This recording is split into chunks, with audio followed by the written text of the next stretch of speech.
এবার মাদক পাচারকারীদের বিরুদ্ধে জিহাদ যাত্রা ত্রিপুরা বিধানসভার উপাধ্যক্ষ রামপ্রসাদ পালের। ত্রিপুরা 18 সূর্যমণিনগর বিধানসভা কেন্দ্রের বিধায়ক তথা বিধানসভার উপাধ্যক্ষ রামপ্রসাদ পাল পূর্ব ঘোষণা অনুযায়ী মাদক পাচারকারীদের বিরুদ্ধে তার জিহাদ যাত্রা শুরু করলেন।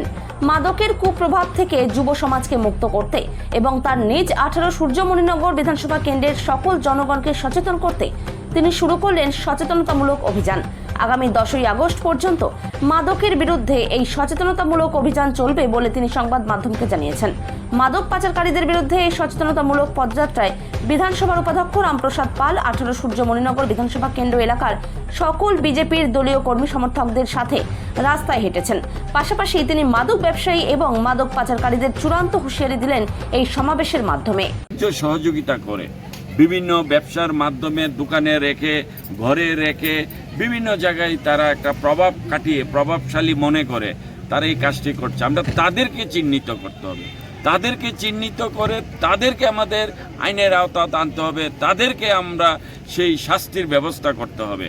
যতক্ষণ অবধি যারা এই মাদক কারবারির সাথে যুক্ত আছে, যারা মাদক কারবারিদেরকে যারা সাহায্য সহযোগিতা করছে বিভিন্নভাবে, এবার এটা অফিসিয়ালভাবে হোক, সরকারিভাবে হোক, সামাজিকভাবে হোক, আর্থিকভাবে হোক, যে কোনোভাবে হোক, এদেরকে যারা সাহায্য করছে আমরা তাদেরকে চিহ্নিত করতে চাই, তাদেরকে আমরা জনগণের সামনে আনতে চাই।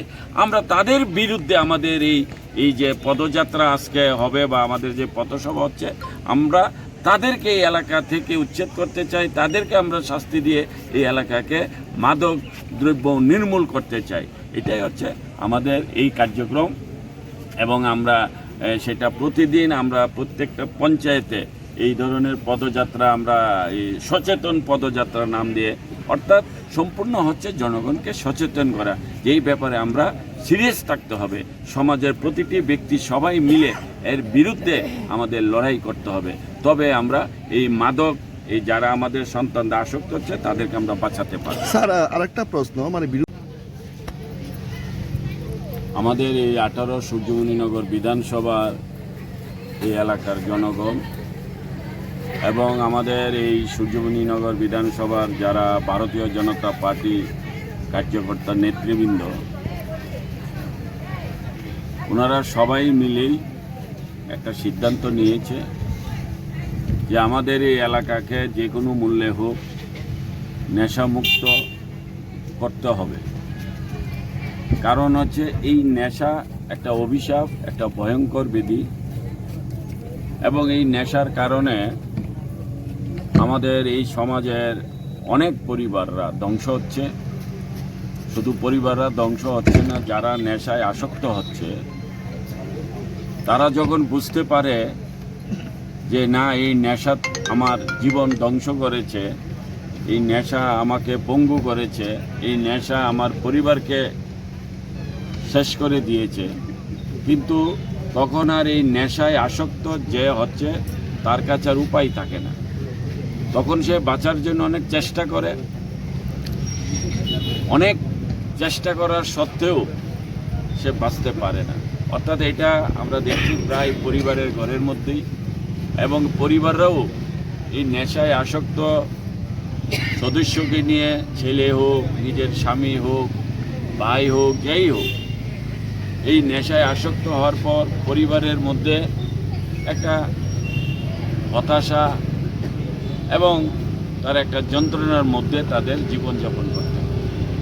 এই একটা বিষয়, এটা কিন্তু আজকের থেকে নয়, এটা কয়েক দশক ধরেই এই নেশার একটা উপদ্রব এটা আমরা দেখছি। কিন্তু আমাদের সরকার আসার পর, আমাদের সরকার 2018-তে আসার পর এটা চেষ্টা করেছিল নেশামুক্ত ত্রিপুরা করতে, কিন্তু তারপরও আমরা দেখছি সেটা আমরা শুধু আইনের মাধ্যমে এটা সম্পূর্ণ হবে না, এটা সাকসেস হবে না। এটা আমাদের মধ্যে এমন একটা, বিশেষ করে আমার মধ্যে এমন একটা চিন্তা ভাবনা এসে, এর জন্য আমাদের নিজেদের দায়িত্ব নিতে হবে। এই সমাজকে বাঁচাতে হলে এই সমাজের মধ্যে যারা আছে তাদেরই দায়িত্ব নিতে হবে। উনি অভিযোগ করছেন যে বিজেপি কর্মীরা নাকি এই নেশা পাচারের সাথে যুক্ত। ওনার উদ্দেশ্যে কি বলবেন? উনি ওনার ভাষণে যেটা বলেছে এটা হয়তো উনি বলবে উনি বিরোধী নেতা, কিন্তু মাদক দ্রব্য বা মাদক কারবারি এটা আমাদের ত্রিপুরা রাজ্যের নতুন বিষয় না।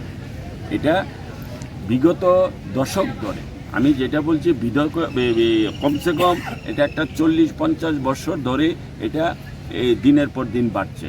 এখন এখানে বিজেপির কর্মীরা করে, বিজেপির কর্মী কোথা থেকে এসছে? বিজেপি কর্মীরা তো তাদের দল থেকে এসছে, তাদের পার্টি থেকেই তো এসছে। এখন তারা ওই পার্টিতে করেছিল, ওই পার্টিতে করার চেষ্টা করছে। আমাদের সরকার, আমাদের পার্টি এটাকে বন্ধ রাখার চেষ্টা করছে। এখন সেটা জিতেন চৌধুরী যেভাবে বলুক, এটা তাদের সময়কালে তারা তাদের কর্মীদেরকে, বেকার কর্মীদেরকে তারা এই ধরনের কাজে লিপ্ত রেখে তারা তাদের রাজনৈতিক ফায়দা নিয়েছে। এখন তাদের হাতে এই কর্মীগুলি নেই, এখন তাদেরকেই তারা চিনে জানে, তাদেরকে এখন আমাদের পার্টিতে এসছে, হয়তো তারা তাদেরকে চিহ্নিত করে এই কথাগুলি বলছে। কিন্তু আসল কথা হচ্ছে আমাদের ভারতীয় জনতা পার্টি, আমাদের সরকার এই মাদক দ্রব্য বা নেশা কারবারিদের বিরুদ্ধে সম্পূর্ণ সজাগ কাজ করছে।